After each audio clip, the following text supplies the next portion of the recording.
Welcome to the slop farm. Enjoy the video. You start by quickly assessing how bad the chrome is. Flaking only on surface versus deep pits changes your approach.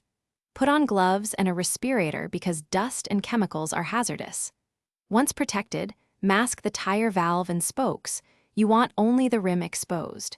Use a wire brush to knock off loose chrome and then begin sanding with 120 grit to remove remaining flakes. Take this step seriously, because proper prep determines whether repairs will adhere and last.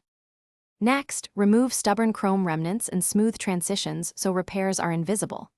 You'll sand from 120 through 320 to 600 grit to feather edges and ensure a consistent profile. This prevents future peeling. For pits, apply a thin layer of metal filler, let it cure fully, then sand flush to the contour of the rim. Make sure to degrease and wipe with a tack cloth before priming.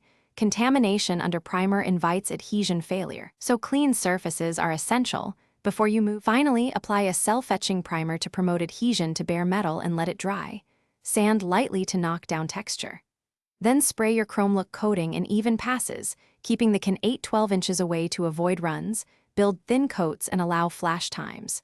Finish with a compatible clear coat for UV and chip resistance and let the rim cure fully per product instructions. If you spot bubbling or flaking afterward, stop, sand to solid metal, reprime, and repeat. Bubbles mean poor adhesion or trapped moisture. Thanks for watching. Consider subscribing if we helped you today.